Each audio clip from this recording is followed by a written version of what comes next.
unless proven by competent court and proven by the process of objective trial, then so be it.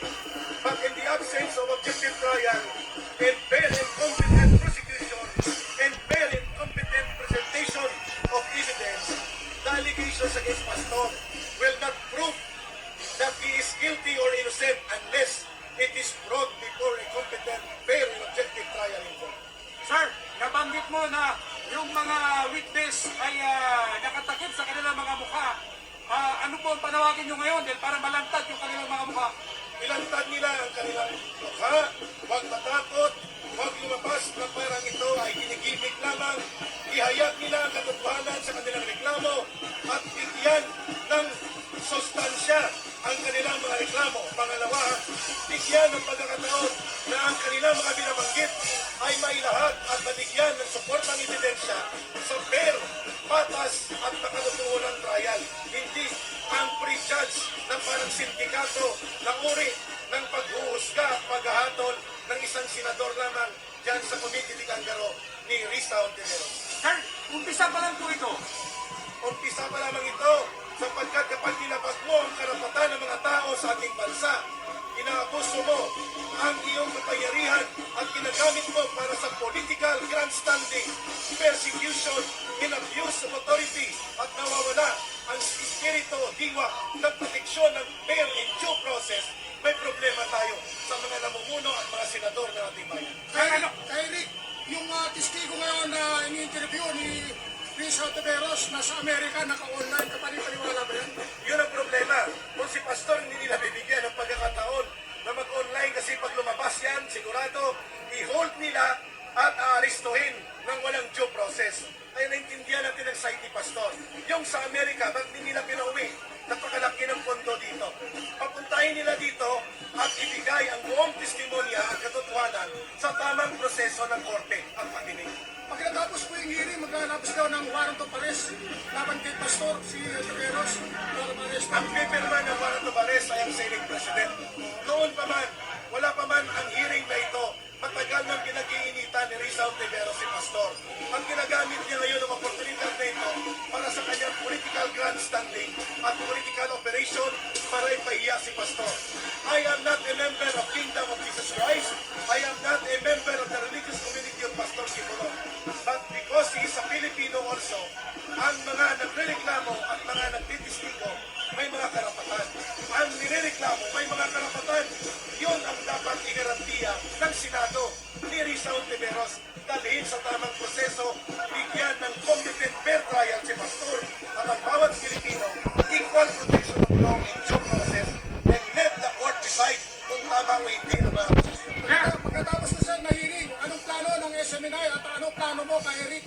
Ang plano natin ay ituloy-tuloy ang paghahayag at paglalantad ng mga abusong ginagawa sa kapangyarihan at tayo ay maninindigan na dapat ang mga batayang karapatan sa due process, equal protection of law, and fair trial ay dapat ginagarantiya at hindi ginagawa lamang na pamamaraan para magkaroon ng personal political vendetta against a person targeted for political operation the way Risa Ontiveros right now is doing her attacks, using her power in the Senate against Pastor Kibuloy.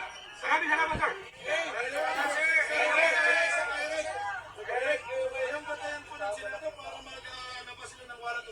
Of course, sinasabi ni Risa Ontiveros na positival. Sinasabi niya, so I will give the full power and authority of procedure of the Senate.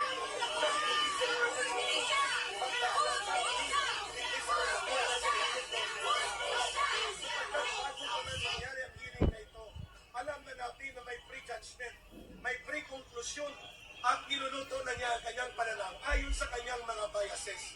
Samantalang dapat malaman ni Risa Ontiveros na ang batayang karapatan sa due process of law, equal protection of law, and fair trial ay mga batayang karapatan na hindi ginagamit ang Senado para lapagin ito at ipahiya ang mga individual na tao na inaakusahan.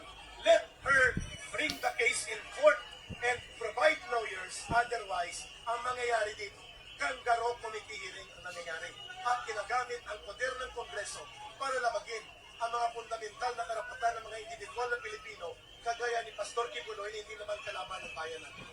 May remedyo pa ba para magbigay prosecution ng warrant of arrest.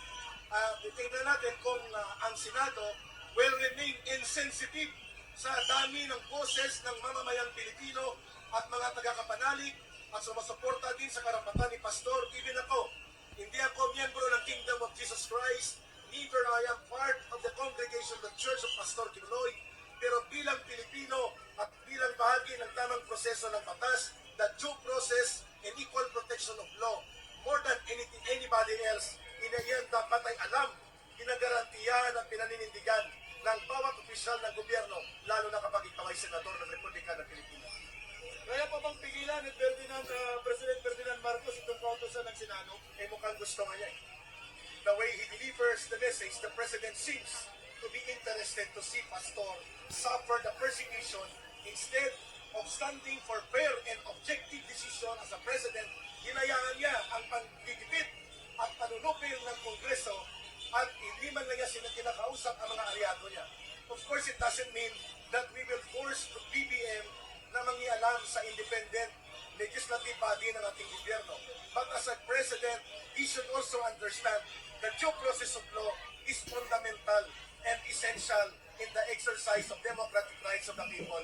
And it should never be violated or abused by people in authority the way Risa Ontiveros is abusing her power right now. Maraming salamat. Isang mensahe lang sa mga viewers natin ngayon. Isang malupit mensahe lang.